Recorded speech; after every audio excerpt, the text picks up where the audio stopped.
Alright, so this episode can be broken up into two sections. Fairy Tail 166. It can be broken up into the Natsu versus Genma fight, and then the setup for the upcoming challenge, Pandemonium, the upcoming competition with Erza, and I believe Kana's in it as well. First half with Natsu versus Genma, that was pretty beast. I always wanted to point this out. If any of you notice, whenever there's like some big bright lights happening, like when Natsu is fighting Genma and he's punching and going crazy, if you notice in Fairy Tail, they dim it really dark, and I think that has something to do with the seizures that happened in Pokemon like a ton of years ago, where like the colors kept changing and kids were having seizures. So I always noticed that. It's always like, oh man, why is this so dark when it gets to this like crazy scene of Natsu punching with all his flames. Pretty cool stuff. I like seeing that. Genma obviously wasn't really fighting back or anything, but it was still nice to see this little squabble between the two. We get introduced to Minerva, which she looks just as cool in the anime as she does in the manga, or just as hot in the anime as she does in the manga. And at this particular point, she kind of seems like all right, she doesn't seem too bad. She gave Natsu back happy, said, you know, we squash her right here for now, and we settle it in the tournament.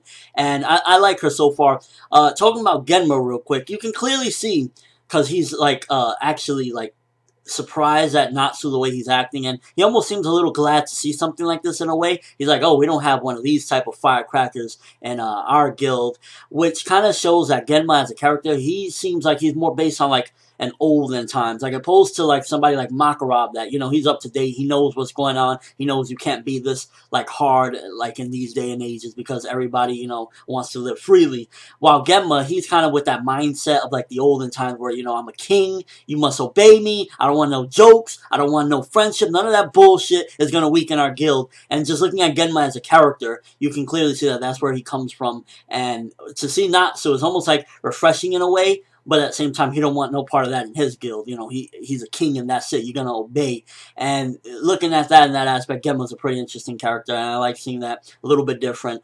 And then the second half is mostly set up for the competition for Pandemonium. I was a little bit disappointed, to be honest with you, that it didn't occur. I was actually watching. I was like, wait a minute. We're at the 20-minute mark. You know, what's going on? Why hasn't it started yet? And I was disappointed at that aspect because I was like, oh, man. You know, it saves for a good episode next week, but I was really anticipating this going down because right at the end, Erza is like, I'm going to fight all 100 monsters. And I was just like, holy shit.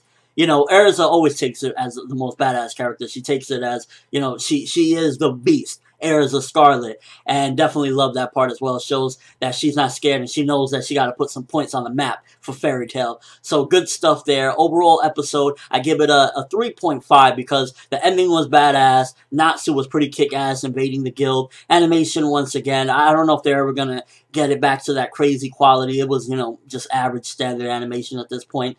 And yeah, overall episode, it was pretty good. I like certain aspects of it. I like seeing that Genma was actually excited because, you know, again, he comes from an old age and nobody really ever talks about Genma, but I think he's a pretty cool character. Being introduced to Minerva, which I don't want to spoil anything, but she probably will play a bigger role in the future, so look out for that. And overall, yeah, just really excited to see next week's episode with Pandemonium because the setup for it, the way the episode ends with Erza saying she's going to fight all 100 beasts, you know it's going to go down and it's going to be epic. But that's all I have for this review. Thanks for watching. Hope you enjoy. Thumbs up if you're excited for Pandemonium with Erza Scarlet because you know she's going to go and do some beast shit. I'm Finette World, and as always, people, have an awesome day.